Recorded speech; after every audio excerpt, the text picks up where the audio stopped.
Hello everyone, কেমন আছো তোমরা সবাই? আশা করছি তোমরা সবাই ভীষণ ভালো আছো। আমিও খুব ভালো আছি, আমরাও খুব ভালো আছি।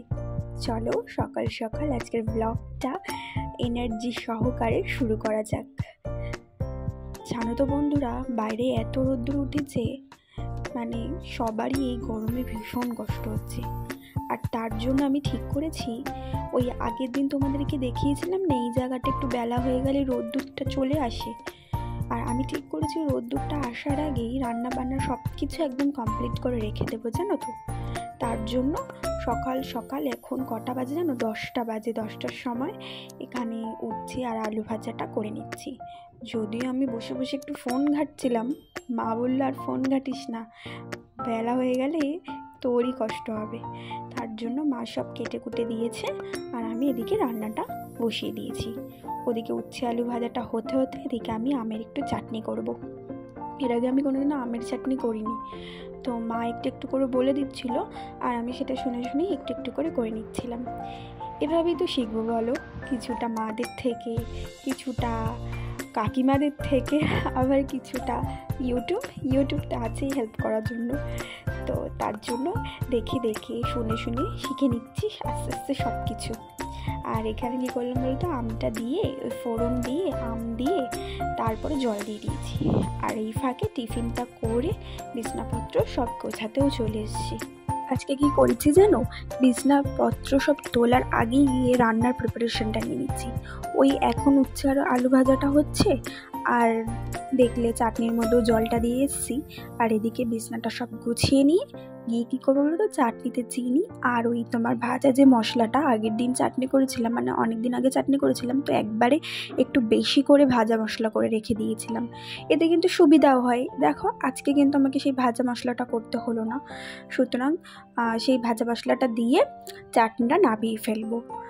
আর এরকম কিছু কিছু মশলা করে রাখলে কিন্তু বেশ ভালোই হয়। আমি না বিয়ের আগে তোমার চিকেনের জন্য, চিকেন মাটন এগুলো করার জন্য নানান ধরনের মশলা করে রাখতাম। ওই ইউটিউব দেখে দেখে শিখেছি বলতে পারো। তো এগুলো কিন্তু খুব হেল্প হয়। কিন্তু শীতকালে মশলা করে রাখা বা যে কোনো জিনিস করে রাখতে যতটা সুবিধা হয়, গরমকালে অতটা রিস্ক পাওয়া যায় নাই বলতে পারো। কারণ এই যা গরম পড়েছে, এই গরমে যে কত জিনিস ভালো থাকবে আর কত জিনিস নষ্ট হবে তার কোনো হিসাব নেই। চলো গল্প করতে করতে এদিকে রান্নাটাও প্রায় হয়ে গেছে। আর এদিকে আমি কি করেছি বলো তো, মাছ করব। এটা হচ্ছে রুই মাছ। তো মাছটা এদিকে আমি ভেজে নিচ্ছি। আর ওই দেখো আরেকটা যে কড়াই আছে, ওইদিকে মাছের গ্রেভিটা আমি বানিয়ে নিচ্ছি। দুটো কড়াইতে করেছি সুবিধার জন্য। এখন দেখতে পাচ্ছ রোদ্দুরটা কিন্তু বাইরে আছে, ঘরের মধ্যে রান্নাঘরের মধ্যে এখনও আসতে পারিনি। ও আসার আগেই আমি এখান থেকে পালাবো ডিসাইড করেছি, কারণ এত গরম। আর তোমরা তো জানোই আমাদের যেরকম কষ্ট হচ্ছে তোমাদেরও সেরকমই কষ্ট হচ্ছে। তো গল্প করতে করতে দিকে আমার রান্নাটাও হয়ে গেল। রান্নাটা হতে হতে আমি ভাতও বসিয়ে দিয়েছি, ভাতটাও দমে দিয়ে দিয়েছি। আর এখন আমি কি করবো বলো তো, একটুখানি গ্লুকন-ডির জল খাবো, কারণ আমার প্রেশার এমনিতেই লো হয়ে গেছে। তো নিজের একটু খেয়াল এবার রাখতেই হবে।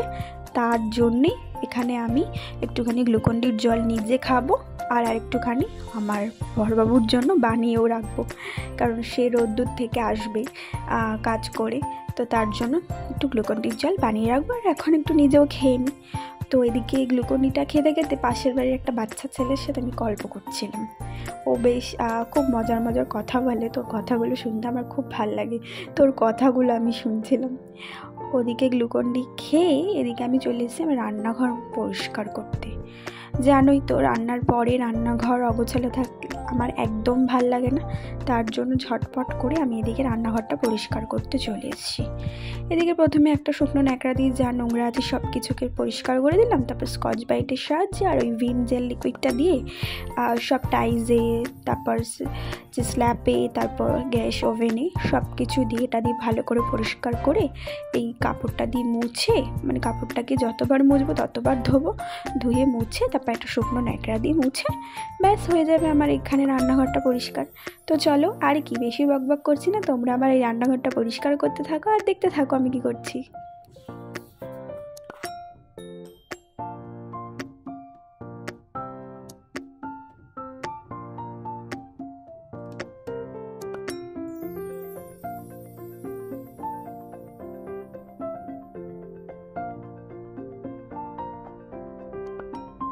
দেখতেই পাচ্ছ যে আমি একটা শুকনো ন্যাকড়া দিয়ে এবার পুরো জায়গাটাকে পরিষ্কার করে নিচ্ছি। যেমন গ্যাস ওভেনটা শুকনো ন্যাকড়াটা দিয়ে ভালো করে পরিষ্কার করে নেওয়ার পরে কিন্তু ওই গ্যাসের নিচটাও আমি ভালো করে পরিষ্কার করে নিলাম। আর তারপর জাগার জিনিস জায়গায় রেখে দিলাম। আর ওই ডিমটা কেন এখানে রাখলাম বলো তো, ওটাকে রাত্রিবেলায় ওর একটা কিছু করবো, মানে ডিমের মামলেট বা কিছু করবো। চল এদিকে চলে এসেছি ঠাকুর পুজো দিতে। আর আজকে আমি কী করে ঠাকুর পুজো দিই সেটাই তোমাদেরকে দেখাচ্ছি। এই যে লাল চেরি কাপড়টা দেখলে, এটা দিয়ে আমি ঠাকুরকে আগে প্রথমে স্নান করিয়ে নিই। আর তোমরা দেখতেই পাচ্ছ আমার ঠাকুরের কোনো জায়গা নেই, আমি নিজে থেকেই এইখানে এই ওয়ার্ড্রপটার উপরে ঠাকুরের জায়গা বানিয়ে দিয়েছি। দেখো, আমরা থাকবো আর ঠাকুর থাকবে না, বা আমরা খাবো ঠাকুর খাবে না, এটা আমি কখনোই মেনে নিতে পারি না। তার জন্য আমি যখন ভাড়া বাড়িতেও ছিলাম না, আমি তখন থেকেই এই কিছু ঠাকুর, মানে তখন এই ফটো ফ্রেমটা ছিল না, এই 3টে ঠাকুরও ছিল না, 2টো ঠাকুর ছিল, মা কালী আর আমার যে আমি যেই ঠাকুরের ভক্ত সেই ঠাকুর ছিল, আর রাম ঠাকুর। তোমরা অনেকেই হয়তো এই ঠাকুরে দীক্ষিত বা পছন্দ করো। ঠাকুর তো সবই একই, সেটা বড় কথা না। তো যাই হোক, এভাবেই আমি পুজো দিতাম, নিজে যেটুকু পারতাম সেভাবেই আমি ঠাকুরকে পুজো দিয়েছি। তাই আজও সেভাবেই ঠাকুর পুজো দিয়ে যাচ্ছি।